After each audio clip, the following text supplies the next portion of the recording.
So I was diagnosed with a liver condition 2 years ago when I was 15 years old. For about 2 months before the diagnosis, I was feeling sick and throwing up. I wasn't able to keep any food down, any drinks down.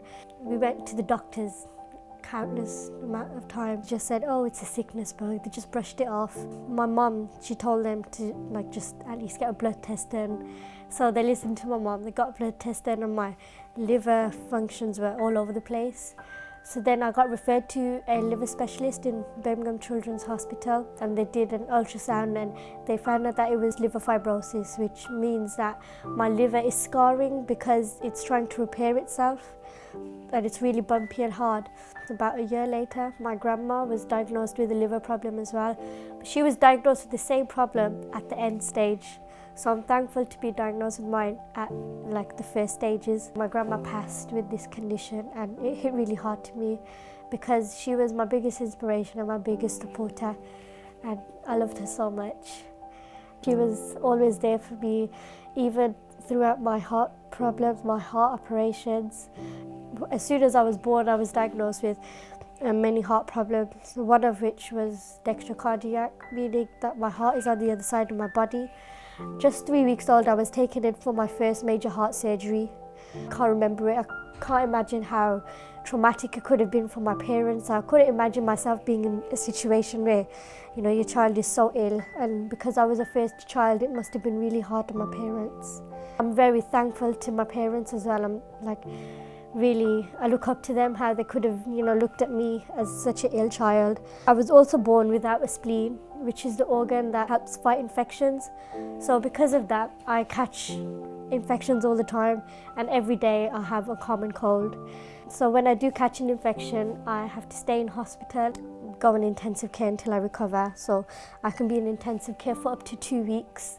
But afterwards, once I'm awake, I do be in a lot of pain, which luckily, I can't remember my experiences in intensive care because when I look back at the pictures, they are really traumatic. They're very scary. I couldn't imagine seeing myself like that.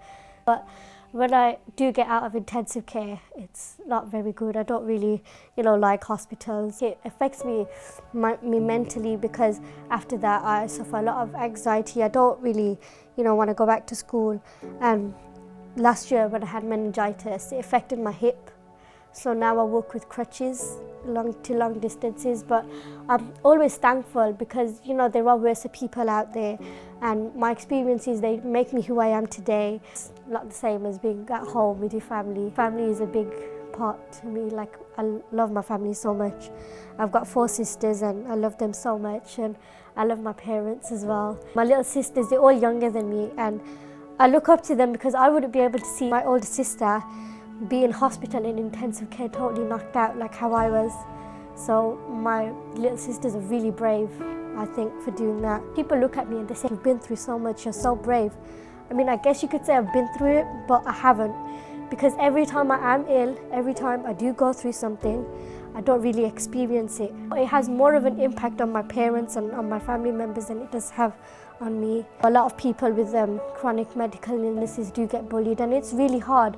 But as long as you're surrounded by, those who love you and those who you love, you're going to be fine. People in school are not willing to listen because I was bullied every year of high school. My parents were there for me all the time. They used to always cheer me up.